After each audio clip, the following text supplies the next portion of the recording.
kelompok 5 yang akan mempresentasikan tentang personal pronomen im akusatif und Preposition im akusatif. Ich heiße Mutiara Aisyah Alicia von Klasse B. Ich heiße Safira Divana Hapsari von Klasse B. Ich heiße Maria Kursita Penny Anayasmi Bubur von Klasse B. Di sini aku mau ngejelasin tentang personal pronomen im akusatif. Nah, apa sih personal pronomen im akusatif? Personal pronomen im akusatif digunakan untuk menyebutkan kata ganti orang yang dimana dalam suatu kasus kata ganti orang itu bersifat objek. Apa aja sih objek dalam bahasa Jerman? Yuk cari tahu yuk. Nah, untuk personal pronomen dalam kasus akusatif menjadi objek langsung, seperti subjeknya ich, tetapi dalam kasus akusatif, ich menjadi objek langsung yaitu mich, sedangkan du atau kamu dalam kasus akusatif menjadi die, sedangkan atau kata ganti dia laki-laki dalam kasus akusatif menjadi in. Si atau kata ganti perempuan tetap si. S untuk kata ganti benda dalam kasus akusatif tetap S.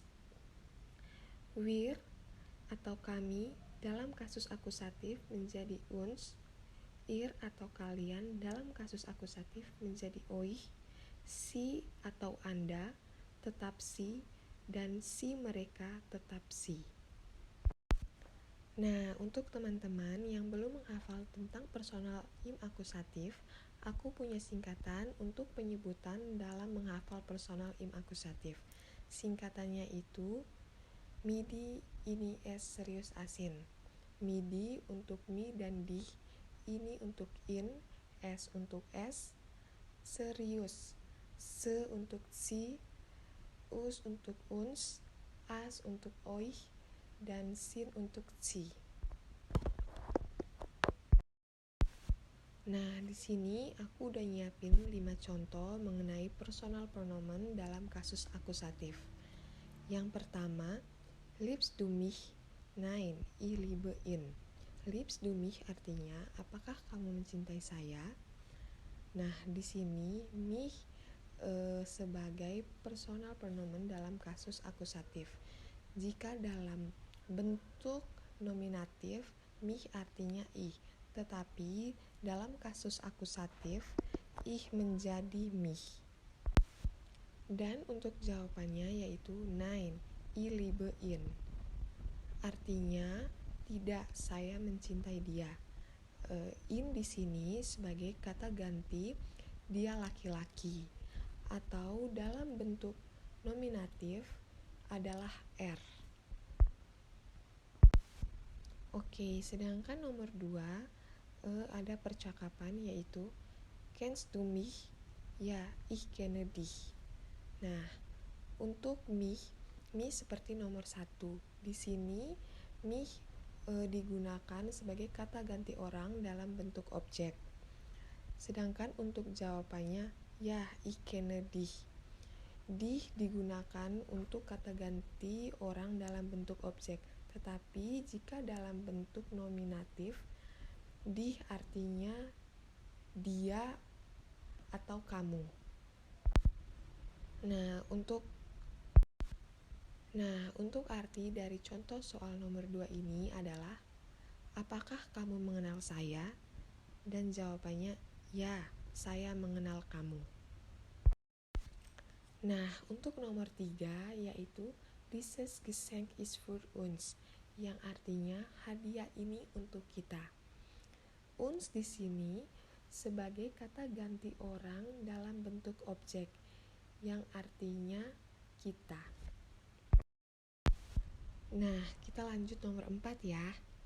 Di sini ada contoh soal yaitu ich treffe ihn im Supermarket am Morgen, yang artinya aku akan menemuinya di supermarket besok pagi. In di sini berperan sebagai kata ganti orang dalam bentuk objek. In sendiri artinya dia laki-laki.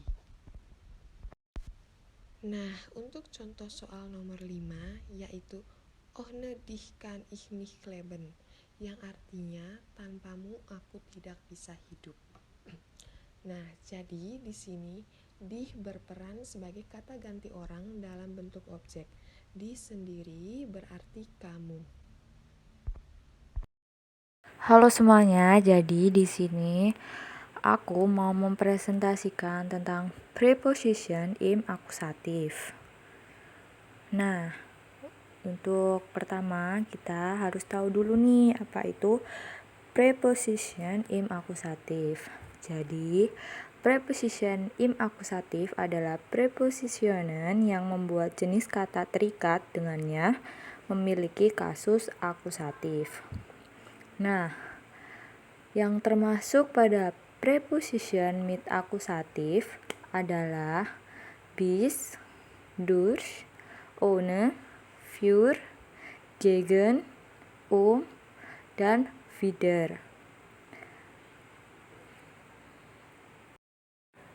Nah, yang pertama aku mau menjelaskan tentang preposition bis im akusatif. Nah, untuk bis ini digunakan untuk menunjukkan akhir suatu periode atau waktu. Nah, contohnya yaitu bis nach den Montag brauche ich das Geld, yang artinya saya butuh uang paling lambat hari Sabtu. Nah, jadi itu contohnya menunjukkan tentang akhir dari suatu periode atau waktu. Lalu yang kedua digunakan untuk menunjukkan tempat tujuan. Contohnya, ich fahre nur bis München, yang artinya saya hanya pergi ke Munich, yang mana itu menunjukkan suatu tempat. Lalu yang kedua ada preposition durch im akusatif, yang mana digunakan untuk menggambarkan sebuah pergerakan yang melintasi sesuatu, yaitu contohnya ich laufe durch die Tür, yang artinya saya berjalan melewati pintu. Lalu digunakan untuk menggambarkan sebuah pergerakan di suatu tempat. Lalu juga digunakan sebagai alat, digunakan sebagai penyebab suatu kejadian, dan juga digunakan menunjukkan tentang waktu tertentu. Nah, contohnya itu juga ada di Kinder bummeln durch den Park, yang artinya anak-anak berjalan-jalan di taman. Lalu ada juga contohnya durch Ausdauer erreiche ich das Ziel, yang artinya saya mencapai tujuan melalui ketekunan. Lalu juga ada contoh das Haus wurde durch Feuer zerstört, yang artinya rumah itu hancur terbakar. Dan contoh yang terakhir yaitu ada ich muss die ganze Nacht durcharbeiten, yang artinya saya harus bekerja sepanjang malam.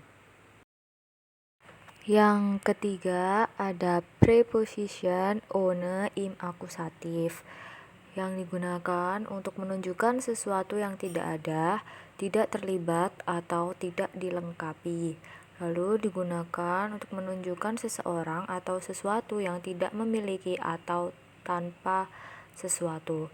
Lalu yang terakhir digunakan untuk menunjukkan pengecualian. Jadi contohnya ada alle ohne Unterschied, yang artinya semua tanpa perbedaan. Lalu yang kedua ada alle ohne seine Frau zum Fest, yang artinya Martin datang ke pesta tanpa istrinya. Lalu yang ketiga ada ohne eine Pause redet Jasmin weiter, yang artinya Yasmin terus berbicara tanpa jeda. Yang keempat ada preposition für im akusatif, yaitu digunakan untuk menunjukkan tujuan atau dukungan terhadap sesuatu, lalu digunakan untuk menunjukkan penentuan, penugasan, kepunyaan, atau penggunaan, lalu digunakan untuk memberikan pendapat atau penilaian, lalu untuk memberikan alasan, pengganti, lalu digunakan untuk menunjukkan pertimbangan atau kesetaraan, lalu untuk menunjukkan perbandingan, Lalu untuk menunjukkan rentang waktu atau waktu spesifik, lalu digunakan untuk menggabungkan dua kata benda secara berurut. Nah, contohnya yang pertama ada Ich mache die Arbeit für Susanne, yang artinya saya melakukan pekerjaan untuk Susanne. Lalu yang kedua ada Ich habe für gratis Lernmaterial gekriegt, yang artinya saya mendapat bahan pelajaran gratis. Lalu contoh yang ketiga ada Ich bleibe für einigen Wochen in Berlin, yang artinya saya tinggal di Berlin beberapa minggu. Lalu yang terakhir contohnya ada Tag für Tag stehe ich 5 Uhr auf, yang artinya saya bangun jam 5 pagi setiap hari. Preposition gegen mit akusatif. 1. Menunjukkan seseorang atau sesuatu mengarah atau menghadap ke seseorang atau sesuatu lainnya. 2. Menunjukkan pergerakan yang berlawanan atau arah yang berlawanan. 3. Menunjukkan bagaimana sebuah gerakan atau tindakan mengenai sesuatu. 4. Menggambarkan pertentangan terhadap sesuatu atau seseorang. 5. Menunjukkan hubungan tertentu dengan seseorang atau terhadap suatu hal.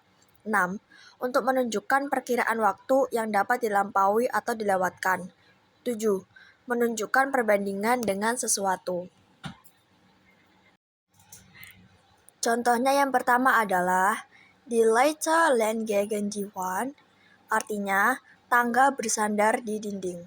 Kedua, Ich stemme mich gegen den Fluss mit diesem Gedanken, artinya saya mendorong diri melawan arus dengan pikiran ini. 3. Der Regen klatscht gegen die Fenster, artinya hujan menabrak jendela. 4. Wir kämpfen gegen den Hunger und die Armut, artinya kami berjuang melawan kelaparan dan kemiskinan. 5. Martin ist sehr höflich gegen alle Menschen, artinya Martin sangat sopan kepada semua orang. 6. Sie kommt gegen 9 Uhr nach Hause, artinya dia pulang sekitar jam 9. 7. Wie gut hat Maria es heute gegen früher, artinya betapa baiknya Maria hari ini dibanding dulu.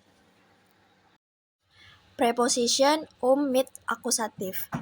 1. Menunjukkan bahwa sesuatu berada di sekitar atau di sekeliling sesuatu lainnya. 2. Menunjukkan suatu perbuatan atau pemikiran yang menyebar. 3. Menyatakan waktu secara spesifik. 4. Menyatakan perkiraan waktu. 5. Menyatakan sesuatu yang berakhir. 6. Menggambarkan sesuatu yang berurutan dan berkelanjutan. 7. Menunjukkan hubungan ke objek atau atribut berdasarkan jenis kata tertentu. Contoh dari preposition mit akusatif adalah yang pertama, wir setzen uns einen Tisch, artinya kami duduk mengelilingi meja. 2. Die Seuche griff sich immer wieder artinya wabah terus menyebar. 3. Ich gehe 6:30 Uhr in die Schule, artinya saya pergi ke sekolah pada pukul 6.30. 4. Weihnachten fliege ich nach Spanien, artinya saya terbang ke Spanyol saat Natal. 5. Die Zeit ist artinya waktunya habis. 6. Schritt geht alles vorwärts, artinya semuanya berjalan selangkah demi selangkah. 7. Ich bitte Sie Verständnis, artinya saya meminta pengertian Anda. Preposition wieder mit akusatif menunjukkan sesuatu yang berlawanan dengan lainnya. Contoh 1. Sie muss wieder willen lachen, artinya dia harus tertawa melawan keinginannya. Selanjutnya yakni ada contoh soal dari preposition mit akusatif. Yang pertama adalah Hier ist ein Kästchen. Jawabannya adalah für deinen Bruder.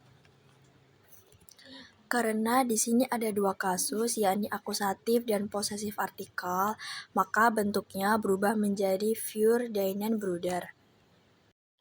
Soal kedua yakni Der Brief ist, jawabannya adalah von meinem Vater, karena pada soal ini juga terdapat dua kasus, yakni datif dan posesif artikel, maka perubahannya menjadi von meinem Vater.